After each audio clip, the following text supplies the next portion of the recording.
మీనం వారి కనుక చూసుకున్నట్లయితే ఇక్కడ ప్రధానంగా మీకు రాశిలో శని నడుస్తూ ఏలినాడు శని నడుస్తూ పంచమంలో ఈ రెండు గ్రహాలు వచ్చి కలుస్తున్నాయి. అంటే ఇప్పటికే 2 జూన్ నుంచి గురువు వచ్చి ఉన్నాడు, అక్కడ శుక్రుడు కూడా వచ్చి చేరుతున్నాడు. ఎప్పుడైతే శుక్రగ్రహం వచ్చి చేరుతుందో ఇది ఇచ్చేటువంటి రిజల్ట్లో గుర్తుపెట్టుకోండి. ఈ శుక్రగ్రహం వచ్చినప్పుడు ఏమవుతుందంటే ఈ గ్రహాలు ఏవైతే ఉన్నాయో దీని మూలంగా మీకు ఎటువంటి ఫలితాలు కలుగుతాయి ఏమిటి అని చెప్పేటువంటిది నేనైనప్పటికీ చెప్పిస్తుంది సాక్షాత్ లలిత అమ్మవారిగా భావిస్తూ, ఆ లలితాంబిక అమ్మవారి యొక్క అనుగ్రహం మీకు పరిపూర్ణంగా కలగాలని మనస్ఫూర్తిగా కోరుకుంటూ, ఇక్కడ ఎప్పుడైతే పంచమ స్థానంలో గురువు వచ్చి శుక్రుడు చేరుతున్నాడో కొంతమంది స్నేహితులు తోడవడం, ఉపనయనాది సంస్కారాలకి ఇది యోగిస్తుంది పంచమ గురువు. అదేవిధంగా కొన్ని నిర్ణయాలు, కొన్ని ఆలోచన విధానం క్రియేటివ్గా చేయడం వల్ల కలిగేటువంటి లాభము, మరియు అదేవిధంగా సంతానం కోసం చేసే ప్రయత్నము ఇక్కడ ఖచ్చితంగా లాభిస్తుంది. అలాగే మరొక విషయం ఏంటంటే ఇక్కడ ఎప్పుడైతే శని రాశిలో ఉంటూ ఏలినాడు శని నడుస్తుందో ఆ ప్రభావం కూడా పూర్తిగా తగ్గుతుంది మీనం వారికి. అంటే గతంలో ఆగిపోయిన కొన్ని పనులు అనుకోండి, ఇన్వెస్ట్మెంట్స్ అనుకోండి, గతంలో ఏదో ఇన్వెస్ట్మెంట్ చేశాం, అయ్యో అది బ్లాక్ అయిపోయిందని ఎవరైతే స్ట్రెస్ ఫీల్ అవుతున్నారో ఆ స్ట్రెస్ ఉన్నటువంటి వారికి ఖచ్చితంగా రిలీఫ్ అనేటువంటిది వస్తుంది. అలాగే 2వ భావంలో కూడా కుజుడు ఉంటూ కుజుడి యొక్క దృష్టి శుక్ర గురువుల మీద ఉన్నందుకు కొన్ని విషయాల్లో అంటే కమ్యూనికేట్ చేసేటప్పుడు అన్నదమ్ములతో కానీ అక్క చెల్లెలతో కానీ కొంత కమ్యూనికేట్ చేసేటప్పుడు కొంత ధనపరమైనటువంటి విషయంలో లేదా మీ కుటుంబ సభ్యుల వాళ్ళే మీ యొక్క సంతానానికి సంబంధించిన ఏదైనా ఫైనాన్షియల్ మ్యాటర్స్ విషయంలో ఇన్వాల్వ్ అయ్యి దానివల్ల కొంత గొడవలు రావడం అనేటువంటిది కూడా బలంగా చూపిస్తుంది. అయితే విదేశాలకు వెళ్ళాలనుకునేటువంటి విదేశీ యోగం ఉంది. అయితే ఈ పంచమ స్థానంలో ఉండేటువంటి 2 గ్రహాల యొక్క ప్రభావం మీకు పాజిటివ్గా రావాలి అంటే కేతుగ్రహం దగ్గర దీపారాధన చేయడము, గణపతి ఆలయానికి వెళ్ళి గరికని సమర్పించడం చేయండి. తద్వారా ఏమవుతుందంటే మీకు ఏదైతే మీరు పంచమ స్థానంలో ఉండేటువంటి ఈ 2 గ్రహాల యొక్క ఫలితాన్ని పొందాలనుకునేటువంటి వారికి ఖచ్చితంగా ఇది మంచి ఫలితం ఇస్తుంది, అందులో ఎటువంటి సందేహం లేదు, గుర్తుపెట్టుకోండి. ఇక మీరు నిత్యము ఇప్పుడు ఏలినాడు శని నడుస్తుంది కదండి, ఇంకెటువంటి పరిహారాలు చేసుకోవాలంటే శని భగవానుడి దగ్గర దీపారాధన చేయడము, ఏవి కూడా పోస్ట్ పోన్ పెండింగ్ పెట్టడం ఏమీ చేయకండి.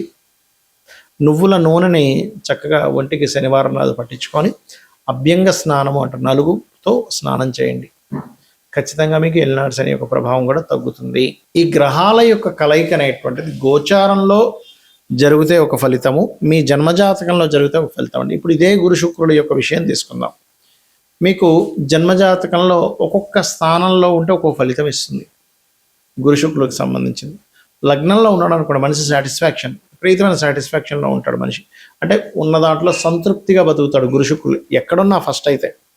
అయితే లగ్నంలో ఉంటే మరింత ఎక్కువ అండి. లగ్నంలో కానీ పంచమంలో కానీ భాగ్యంలో కానీ ఉంటే వీరు ఉన్న దాంట్లో 10 రూపాయలు వచ్చినా సాటిస్ఫాక్షన్, 100 రూపాయలు వచ్చినా సాటిస్ఫాక్షన్, 1 కోటి రూపాయలు వచ్చినా సాటిస్ఫాక్షన్. కోట్లు సంపాదించే వ్యక్తి కూడా ఒక్కసారిగా డౌన్ఫాల్ అయిపోయి నెలకి ఒక 15,000 10,000 రూపాయలు జాబ్ చేస్తారు, అప్పుడు కూడా సాటిస్ఫాక్షనే ఉంటాడు. ఈ గ్రహాల యొక్క కలయిక అంత గొప్పది, గుర్తుపెట్టుకోండి. కానీ ఇదే గురు శుక్రుడు 2వ భావంలో ఉన్నాడు అనుకోండి, వీళ్ళు ఎక్కువగా టీచింగు, ట్రైనింగ్, ఫ్యాషన్ రిలేటెడ్ ఇట్లాంటి వాటిల్లో వీళ్ళు వెతుక్కోవాలి. మీ పర్సనల్ చార్ట్లో కనుక గురు శుక్రులు ఇద్దరు 2లో ఉంటాయి. అయితే ఇక్కడ మనం అర్థం చేసుకోవాల్సింది ఏంటంటే మీ ధనాధిపతి యొక్క స్థితి కూడా ఎలా ఉందో చూసుకోవాలి. మీ ధనాధిపతి బాగున్నాడు, 2లో ఈ 2 శుభగ్రహాలు ఉన్నాయి, ఈ లగ్నానికి శుభులు, బాగుంది, కండిషన్ బాగుంది, అప్పుడు వీళ్ళు జన్మించిన కుటుంబంలోనే అభివృద్ధి ఉంటుంది. అదేవిధంగా వీళ్ళు ఫైనాన్షియల్గా ఎప్పుడు ఇబ్బంది పడరు 2లో కనుక ఉంటే. ఇంకా 2వ అధిపతి పూర్తిగా పాడైపోయి రావుకైతే యాక్సిస్లో పడితే తప్ప, ఆ దశలు రాకపోతే తప్ప, దశలు వచ్చాయి ఒక యుక్త వయసులో అంటే చాలా బాగుంటుంది. 3లో ఉన్నప్పుడు ఏమవుతుందంటే కొంచెం వివరణ ఇవ్వడానికి వీళ్ళకి మంచి స్కోప్ ఉంటుంది, అన్నదమ్ములతో కొంత సఖ్యత ఉంటుంది. కాకపోతే 3వ అధిపతిని కూడా చూడాలి. ఎప్పుడూ కూడా 3లో ఉండే గ్రహాలు 3వ అధిపతి. దీనివల్ల ఏంటంటే సామరస్యంగా ఏదైనా సరే చాలా నీట్గా మాట్లాడుకొని సెట్ చేసుకోవాలని బాగుంటుంది ఈ కాంబినేషన్. 4లో ఉన్నప్పుడు మీరు ఇన్వెస్ట్మెంట్స్ చేయడం అనేటువంటిది ఎక్కువ ప్రాపర్టీస్ మీద చేయాలి, విద్య మీద చేయాలి. ఎంత విద్య చదువుకుంటే అంత బాగుంటుంది, ఎంత ప్రాపర్టీస్ తీసుకుంటే అంత బాగుంటుంది. ఖచ్చితంగా 2 ప్రాపర్టీస్ ఉంటాయి, అది కార్లు కావచ్చు, వాహనాలు కావచ్చు, గృహాలు కావచ్చు, ఏదైనా కానీ. పంచమంలో ఉన్నప్పుడు మంచి శుభమైనటువంటి ఫలితాలు అంటే మంచి సంతానం కలిగిస్తుంది. 6లో ఉన్నప్పుడు మాత్రం గురువులతోని స్త్రీలతోనే శత్రుత్వాన్ని ఇస్తుంది. కాకపోతే ఇది కూడా కొంతవరకు ధన యోగాన్ని ఇస్తుంది. కంఫర్ట్ జాబ్స్ని వీళ్ళు వెతుక్కుంటారు. సప్తమంలో ఉన్నప్పుడు మిమ్మల్ని గైడ్ చేసే శ్రీమూర్తి రావడం, మీకు చక్కగా అంటే అందమైన అమ్మాయి లేదా అందమైన అబ్బాయి, చక్కటి రూపురేఖలు, చక్కటి గైడ్ చేసేవాళ్ళు మీ భాగస్వామిగా వస్తూ ఉంటారు. అష్టమంలో ఉన్నప్పుడు కొంత ఇన్సూరెన్సెస్ మూలంగా కలిసి వస్తుంది. అంటే ఇన్సూరెన్సెస్ కట్టడం, ఇన్సూరెన్సెస్ ఫీల్డ్స్లో మీరు ఉండడము, పిహెచ్డీస్ చేయడము, ఇటువంటి వాటి మూలంగా లేదా తాతగారి ఆస్తి మూలంగా కలిసి వస్తూ ఉంటుంది. అయితే ఇక్కడ ఒకటే గుర్తుపెట్టుకోండి, ఆ అధిపతి కూడా ఎలా ఉన్నాడో చూడాలి. భాగ్యంలో ఉంటే దేవత అనుగ్రహం అధికంగా ఉంటుంది. దశమ స్థానంలో ఉంటే teaching, training, fashion related, financial రంగాల్లో మీరు కనుక ఉన్నట్లయితే చాలా బాగుంటుంది. లాభంలో ఉన్నప్పుడు ఇటువంటి రంగాల్లోనే వ్యాపార రంగాల్లో బాగుంటుంది. ఫ్యాషన్ కానీ, ట్రైనింగ్స్ కానీ, టీచింగ్ కానీ ఇట్లాంటి విషయాల్లో 12వ భావంలో కనుక ఉన్నట్లయితే ఇక్కడ ఇది కొంతవరకు మ్యారిటల్ లైఫ్ విషయంలో ఇక్కడ 12వ అధిపతిని కూడా పరిశీలన చేయాలి. లేనట్లయితే ఒక్కొక్కసారి ఏమవుతుందంటే 2 వివాహాల యోగాన్ని కూడా ఇస్తుంది. ఇలాగా 2 గ్రహాల కలయిక ఒక యోగాన్ని క్రియేట్ చేస్తుంది. గుర్తుపెట్టుకోండి, ఆ యోగము శుభంగా ఉందా, ఇబ్బందిగా ఉందా, 2 గ్రహాల కలయిక. ఎందుకంటే ఇప్పుడు మనం అంటే గురు శుక్రులు మాట్లాడుకున్నాం.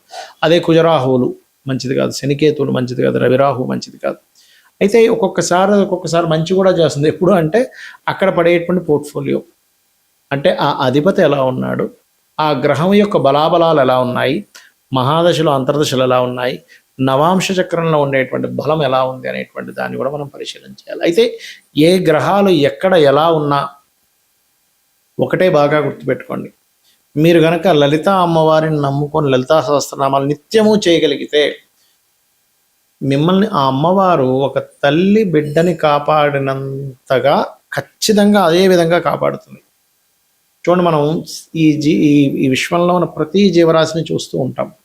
ఆ ప్రతి జీవరాశిలో కూడా చూడండి, కోడి ఉంది, తన పిల్లలంతా జాగ్రత్తగా కాపాడుతుంది, గద్దెత్తి వెళ్ళిపోకుండా. అదేవిధంగా ఏ జీవరాశి అయినా సరే, కోడి దగ్గర నుంచి, పక్షుల దగ్గర నుంచి, క్రూర మృగాల దగ్గర నుంచి ప్రతిదీ కూడా ఎలాగైతే కాపాడుతుందో అంతే విధంగా మీకు అమ్మవారి యొక్క ఆరాధన కనుక చేసినట్లయితే మీకు ఒకటి నిత్యము చేయడం వల్ల మీకు కష్టాలు ఉన్నా సరే దాన్ని అధిగమించేటువంటి శక్తి వస్తుంది. గుర్తుపెట్టుకోండి. ఏమైపోతుందో మహా అంటే సరే ఇప్పుడు కష్టపడించాను, రేపు పొద్దున సుఖపడతాను కదా అని ఒక తెలియని ఒక మనోధైర్యం పెరుగుతుంది. రెండవది, దాన్ని ఎలా హ్యాండిల్ చేయాలో తెలుస్తుంది. ఒక సిచ్యువేషన్ వచ్చినప్పుడు హ్యాండిల్ చేయడం తెలియాలి, ఎలా హ్యాండిల్ చేయాలి దీన్ని. మూడవది ఏంటంటే ఆ కష్టము ఖచ్చితంగా మీ జీవితం నుంచి తొలగిపోవడం జరుగుతుంది. ఈ 3 ఖచ్చితంగా మీరు అమ్మవారి యొక్క ఆరాధన చేయడం ద్వారా తొలగిపోతాయి. గుర్తుపెట్టుకోండి.